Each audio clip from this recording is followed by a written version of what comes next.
Brigitte Lahaie, Sud Radio, le sexe au conseil.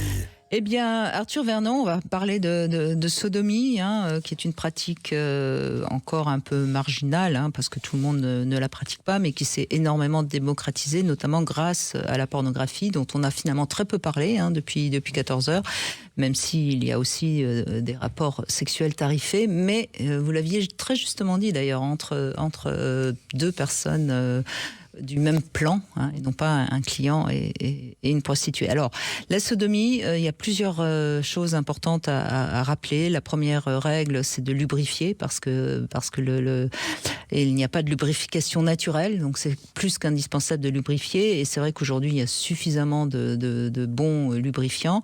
Attention à éviter la vaseline, qui est incompatible avec le préservatif. C'est quelque chose qu'on oublie parfois de dire.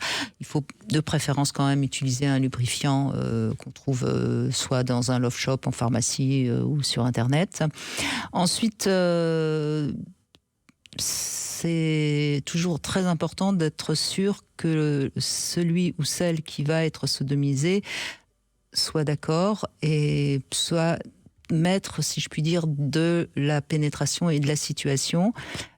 C'est toujours mieux aussi de stimuler la zone au départ, à part pour quelqu'un qui aurait l'habitude de la pratique. Caresser les fesses, le creux des reins en amont, c'est aussi une belle manière de stimuler cette zone.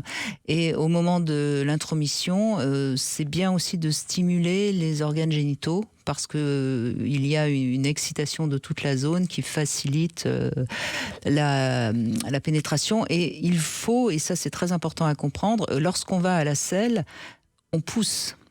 Et ça va détendre le sphincter anal. Et c'est pareil pour la pénétration. Contrairement à ce qu'on pourrait croire, il faut pousser. Et c'est ça qui est difficile, parce que souvent, à pousser, on a peur peut-être qu'il y ait des petits problèmes qui ne sont pas prévus.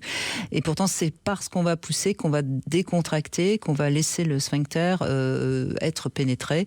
Et c'est peut-être quelque chose qu'on ne dit pas souvent, que de temps en temps, c'est bien de le rappeler pour que la pénétration ne soit pas douloureuse. Ensuite, une fois qu'il y a pénétration, attendre un tout petit peu et faire des va-et-vient très lents, pour que la zone se détende. Et une fois que c'est détendu, eh bien là, on fait ce qu'on veut. Ouais. Voilà. Et puis surtout, attention, si c'est avec un partenaire ou une partenaire qu'on ne connaît pas, c'est un des moyens de transmission d'infections sexuellement transmissibles les plus risqués, puisque, comme on le sait, c'est par là qu'on met un suppositoire, c'est pas dans le vagin. Donc attention, évidemment, utiliser un préservatif. Vous voulez ajouter quelque chose ? Peut-être juste avant l'intromission, comme vous dites, penser aux doigts pour détendre.